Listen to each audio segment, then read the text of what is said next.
तो चलिए अब चलते हैं पवन सिवर हमारे संवाददाता के पास जो सीधा रणदीप सुरजेवाला के साथ मौजूद है। कांग्रेस के पूर्व राष्ट्रीय अध्यक्ष राहुल गांधी हरियाणा और पंजाब के दौरे पर थे।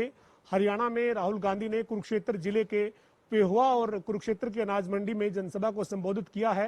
ट्रैक्टर यात्रा जो है वो राहुल गांधी की हरियाणा में एक दिन रही है और राहुल गांधी की हरियाणा की ट्रैक्टर यात्रा पर बातचीत करने के लिए मेरे साथ कांग्रेस के राष्ट्रीय महासचिव रणदीप सिंह सुरजेवाला है। सर, आपके पार्टी के बड़े नेता राहुल गांधी जो है वो हरियाणा पंजाब में दौरे पर थे। हरियाणा के दौरे की अगर हम बात करें तो एक दिन के इस कार्यक्रम को आप किस तरह से देखते हैं, क्योंकि बीजेपी सीधा सीधा ये कह रही है कि ये जो बिल है जिनका कांग्रेस विरोध कर रही है ये किसान हित में है और कांग्रेस केवल झूठ को खड़ा करना चाहती है। सबसे पहले तो ये जान लें, नरेंद्र मोदी जी ने देश में, मनोहर लाल खट्टर जी और दुष्यंत चौटाला की जोड़ी ने हरियाणा में किसान खेत खलिहान पर हमला बोल रखा है। राहुल गांधी जी के नेतृत्व में खेती बचाओ यात्रा जिसकी पंजाब से शुरुआत हुई और जिसका आज कुरुक्षेत्र की पवित्र भूमि पर समापन हुआ पंजाब और हरियाणा में, इसने पूरे देश के किसान का, पूरे देश के मीडिया का, पूरे देश के मजदूर और छोटे दुकानदार का ध्यान आकर्षित किया उन समस्याओं की तरफ जो इन 3 कृषि विरोधी काले कानूनों में है। मोदी जी से कोई पूछे, खट्टर जी और दुष्यंत चौटाला से कोई पूछे, अगर ये सारे बिल ठीक हैं तो फिर 1509 का धान पूरे कुरुक्षेत्र, कैथल, अंबाला, यमुनानगर, इन सारे जिलों में 1509 का धान जो है वो 1700, 1600 और 1800 में पिट क्यों रहा है? क्या वो बता सकते हैं? पीआर धान 1888 या 1900 रुपया क्विंटल एमएसपी होना चाहिए, वो 1400 रुपए में क्यों बिक रहा है? ये दर्शाता है कि ये काले कानून खेती को खत्म करने के हैं, क्योंकि मोदी जी एमएसपी खत्म करना चाहते हैं। मोदी जी एमएसपी खत्म हो गया तो 15.5 करोड़ किसानों को फसल की कीमत मंडी के बाहर कहां, कैसे और कब मिलेगी? हरियाणा बीजेपी के नेता कहते हैं मंडी यूं ही चलेगी, एमएसपी यूं ही मिलेगा, इस तरीके की बात हरियाणा बीजेपी के अध्यक्ष और पूर्व कृषि मंत्री हरियाणा ओम प्रकाश धनखड़ कर रहे हैं। साथ ही वो कह रहे हैं कि जब मंडी हम खत्म ही नहीं कर रहे तो फिर एमएसपी खत्म कैसे हो जाएगा? कांग्रेस बरगला क्यों रही है किसानों को और किसानों के कंधे पर बंदूक रखकर क्यों चला रही है? या तो वो अनपढ़ हैं, परंतु धनखड़ साहब पढ़े लिखे व्यक्ति हैं, मैं मानता हूं, या फिर इतने मजबूर हैं कि उनके मुंह पर पट्टी बांधी गई है। तो मैं ये कहना चाहता हूं, धनखड़ साहब, खट्टर साहब, चौटाला जी, मोदी जी, ये बताइए, अगर मंडी न्यू की न्यू चलेंगी फिर मंडी खत्म करने का कानून क्यों ले आए हो? अगर एमएसपी न्यू का न्यू मिलेगा फिर मंडियों के बाहर एमएसपी देने की बात क्यों कर रहे हो? 42,000 मंडी देश में है, लगभग 3,000 के करीब मंडी या मार्केट यार्ड वगैरह हरियाणा में है। इन 42,000 मंडियों में तो एफसीआई खरीद नहीं करती। 15.5 करोड़ किसान के खेत में एफसीआई खरीद कैसे करेगी? और जब एफसीआई खरीद करने ही नहीं जाएगी तो एमएसपी कौन देगा? मनोहर लाल खट्टर देगा, धनखड़ साहब देगा, दुष्यंत चौटाला देगा, कौन देगा? जब एफसीआई खरीद ही नहीं करेगी तो अपने आप किसान की खेती ठप। आज आपने एक और चीज देखी होगी, हमने तो देखी है, राहुल गांधी के साथ आप दौरे में थे, हरियाणा के जिस भी शहर में हम निकले, पेहुआ की बात करें या फिर कुरुक्षेत्र के एंट्री की बात करें या फिर कुरुक्षेत्र की अनाज मंडी तक पहुंचते पहुंचते धान जो है वो सड़कों पर क्यों पड़ा है? इसलिए धान सड़कों पर पड़ा है कि धान की दुर्गति हुई है। खट्टर और दुष्यंत चौटाला के शासन में धान पैदा करने वाला किसान बेहाल और बदहाली का शिकार है। 1509 धान, जैसा मैंने बताया, 1600-1700 रुपए में बिक रहा है, पीआर से भी कम, और पीआर 1400 रुपए में बिक रही है। तो कहां है मोदी जी, कहां है खट्टर साहब और दुष्यंत चौटाला? दुष्यंत चौटाला जो कहते थे एमएसपी नहीं मिला तो मैं इस्तीफा दे दूंगा, दे अब इस्तीफा, देता क्यों नहीं है? खट्टर साहब इस्तीफा क्यों नहीं देते हैं? खट्टर साहब जाकर फोटो खिंचवाने के लिए करनाल की मंडी में खड़े हो गए, 20 दिन से वहां किसान पिट रहा, क्यों नहीं गए खट्टर साहब?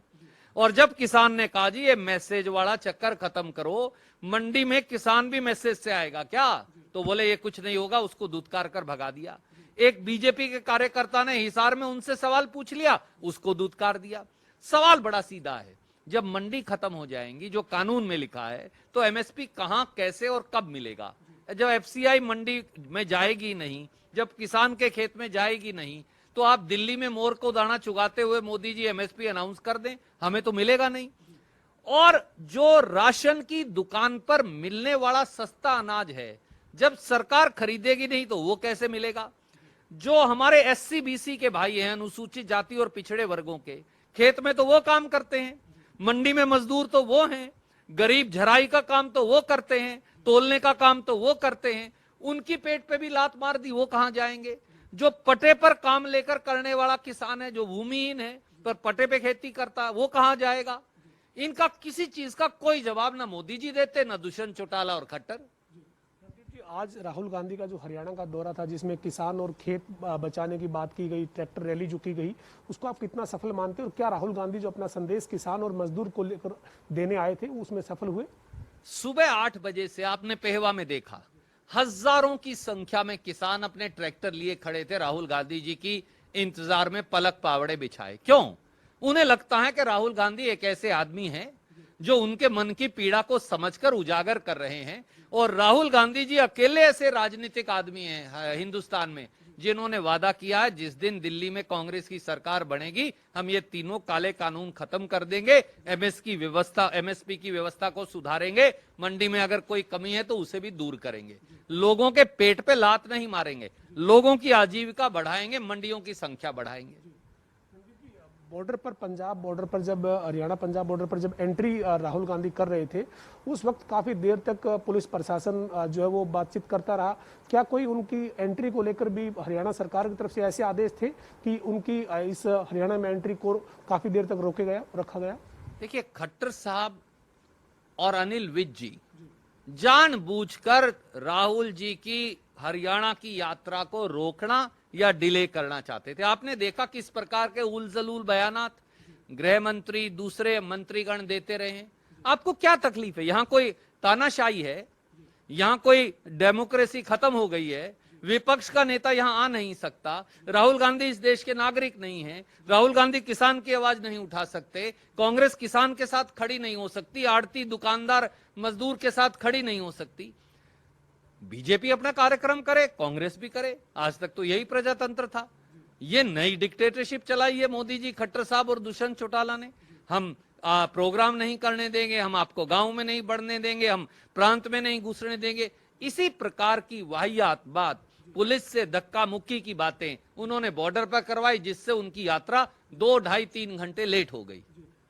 रणदीप जी, इसके साथ मेरा ये सवाल है, अब आपकी जो ये यात्रा हुई है, इसके बाद बीजेपी के नेता चुटकी ले रहे हैं और ये कह रहे हैं कि कांग्रेस में तो ट्रैक्टर की सीट पर बैठने की लड़ाई थी, कभी रणदीप सुरजेवाला, कभी कुमारी सैलजा, कभी दीपेंद्र सिंह हुड्डा, गुटबाजी जो है वो चरम पर आज की आपके कार्यक्रम में रही है। ये बीजेपी के नेताओं के बयान जो है वो लगातार आ रहे हैं। पूरी कांग्रेस तो एक ट्रैक्टर पे थी, उनके पेट में क्यों मरोड़ उठ रही है? जब वो भूपेंद्र सिंह हुड्डा जी हों, शैलजा जी हों, रणदीप हो, किरण चौधरी हो, कैप्टन अजय यादव हो, कुलदीप बिश्नोई हो, हम तो सब एक ट्रैक्टर पे राहुल जी के साथ थे। हमने तो सबने इकट्ठे अपना कार्यक्रम किया, हमने तो इकट्ठे किसान की आवाज उठाई, हमने तो इकट्ठे बैठकर खाना खाया और किसान के आंसू पहुंचने की कोशिश की। बीजेपी इससे घबराई हुई है।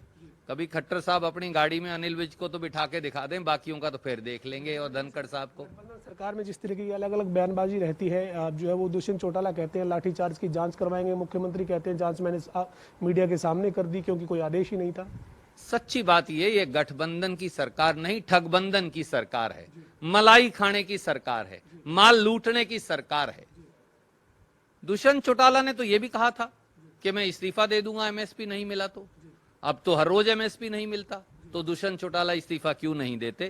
क्या इस बात का जवाब है? दुष्यंत चौटाला ने और उनके भाई ने तो ये भी कहा कि पीपली में किसान जो हैं इनके हम लाठीचार्ज की जांच करवाएंगे। मुख्यमंत्री ने कहा मैंने जांच कर ली, यहां तो लाठीचार्ज ही नहीं हुआ। अनिल विज जी ने भी ये कह दिया। ये तो हर रोज एक दूसरे के खिलाफ बयानात भी देते हैं और एक कश्ती के अंदर बैठकर मलाई भी खाते हैं और सत्ता का सुख भोगते हैं। लोग देख रहे हैं। दुष्यंत चौटाला को भी हरियाणा का किसान जिसने धोखा देकर वोट ली और फिर खट्टर साहब की गोद में जाकर बैठ गए हरियाणा, और खट्टर साहब जिन्होंने उसे जेल जाने का वायदा करके वोट ली और फिर जाकर उसे अपनी गोदी में बिठा लिया। लोग बहुत समझदार हैं, वो ये जान रहे हैं कि ये कैसे लोगों को मार रहे हैं, इनको सजा अवश्य मिलेगी। अंतिम सवाल है मेरा, बड़ौदा का उपचुनाव जो है वो घोषित है सर, 3 नवंबर को हरियाणा में बड़ौदा के उपचुनाव के लिए मतदान होना है, 10 तारीख को नतीजे आएंगे, कांग्रेस की क्या रणनीति रहेगी? बड़ौदा की सीट पारंपरिक तौर से कांग्रेस की सीट रही है। 3 बार हुड्डा साहब ने, जो अब महरूम हैं, स्वर्गवास हो गया, श्री किशन हुड्डा जी, हमारी सीट उन्होंने जीती। हमें यह विश्वास है कि कांग्रेस बड़े आराम से ये सीट जीतेगी, इसीलिए बीजेपी को कैंडिडेट भी नहीं मिल रहा। बहुत शुक्रिया। तो ये कांग्रेस के राष्ट्रीय महासचिव रणदीप सिंह सुरजेवाला हमारे साथ थे। रणदीप सिंह सुरजेवाला ने ये कहा है कि दुष्यंत चौटाला जो हरियाणा के उप मुख्यमंत्री हैं, उन्होंने कहा था कि अगर किसान की फसल का एमएसपी नहीं मिलेगा तो मैं इस्तीफा दे दूंगा। आज किसान का जो धान है वो सड़क पर है और उसको एमएसपी नहीं दिया जा रहा, तो ऐसे में क्या दुष्यंत चौटाला इस्तीफा देंगे? इसके साथ ही कई मुद्दों पर केंद्र सरकार को और हरियाणा की सरकार को रणदीप सिंह सुरजेवाला ने घेरा है और बड़ौदा में जो उपचुनाव होने जा रहा है वहां पर भी रणदीप सिंह सुरजेवाला ने कांग्रेस की जीत का दावा किया है। वीडियो जर्नलिस्ट विजेंद्र सिंह के साथ पवन सिंह, जनता टीवी, कुरुक्षेत्र।